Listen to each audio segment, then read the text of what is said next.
ప్రతిభ గల క్రికెట్ క్రీడాకారులను గుర్తించి వారికి ఆంధ్ర క్రికెట్ అసోసియేషన్ ద్వారా ప్రోత్సహించి జాతీయ అంతర్జాతీయ క్రికెట్ క్రీడాకారులుగా తీర్చిదిద్దేందుకు టాలెంట్ హంట్ కార్యక్రమాన్ని నిర్వహిస్తున్నట్లు తూర్పుగోదావరి క్రికెట్ అసోసియేషన్ ప్రెసిడెంట్ తలాటహరం హరీష్ తెలిపారు. కాకినాడ రంగరాయ వైద్య కళాశాల క్రీడా మండలి మైదానంలో గల తూర్పుగోదావరి క్రికెట్ అసోసియేషన్ నెట్స్ లో టాలెంట్ హంట్ కార్యక్రమం జరిగింది. కార్యక్రమంలో ఆంధ్ర క్రికెట్ అసోసియేషన్ నుండి రవిశంకం పర్యవేక్షణలో ఉమ్మడి తూర్పుగోదావరి జిల్లాల నుండి పెద్ద సంఖ్యలో క్రికెట్ క్రీడాకారులు తరలివచ్చి వారి ప్రతిభను ప్రదర్శించారు.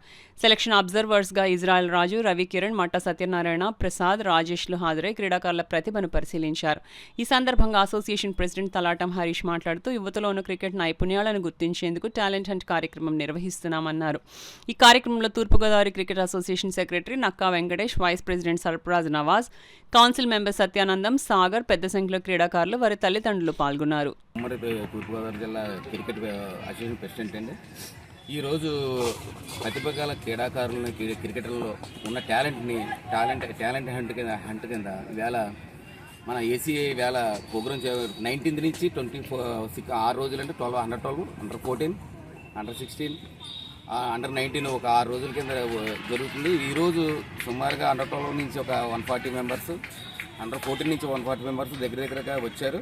వీళ్ళందరినీ ప్రతిభ వెలికి తీసి ఒక A grade, B grade, C grade కింద డివైడ్ చేసి వీళ్ళందరికీ మళ్ళీ 24th తర్వాత మళ్ళీ ఒక ప్రాక్టీస్ మ్యాచ్ కింద పెడుతున్నారు.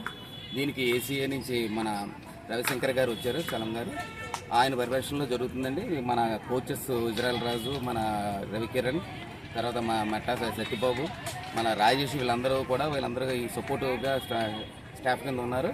ఇంతటి మంచి క్రికెట్ అభివృద్ధి చెందడానికి ఈవేళ ఏసీఏ చుట్టుపక్కల మారుమాల విలేజుల్లోని అలా రా మెటీరియల్ గురించి చేస్తున్న ఈ ప్రయత్నంలో చాలామంది ఒక 8 years నుంచి 9 years నుంచి 9 years 10 years 12 years చాలామంది పిల్లలందరూ చాలామంది ఉత్సాహంగా వచ్చారు. ఈవేళ చూస్తుంటే అంత పండగ కింద ఉంది. వీళ్ళందరూ క్రికెట్లో రేపు అన్నాడు భవిష్యత్తులో ఇండియాకి ఆడాలనే ఉద్దేశంతోనే వచ్చారు. వీళ్ళందరినీ మేము మన ఈస్ట్ గోదావరి క్రికెట్ అసోసియేషన్ వీళ్ళకి ఎంతో మేము ప్రోత్సాహం అందించి ఫ్యూచర్లో ఎప్పుడైనా సరే ఎవరికైనా సరే వీళ్ళకి ఏ పరంగా ఆర్థికంగా సరే ఏ పరంగానో సరే వీళ్ళకి రెగ్యులర్గా మ్యాచెస్ పెట్టి ఇప్పటికీ స్కూల్ టోర్నమెంట్ పెడుతున్నామండి. వీళ్ళ సెమీఫైనల్ మ్యాచ్ జరుగుతుంది.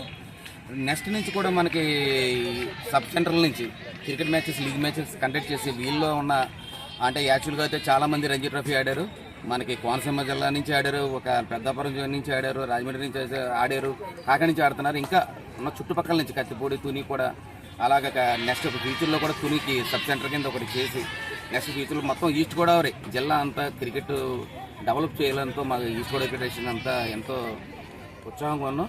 దీనికి మాకు ఏసీఐ సెక్రటరీ గారి దగ్గర నుంచి మాకు సానా సతీష్ బాబు గారి నుంచి మాకు ఎంతో ప్రోత్సాహం లభిస్తుంది.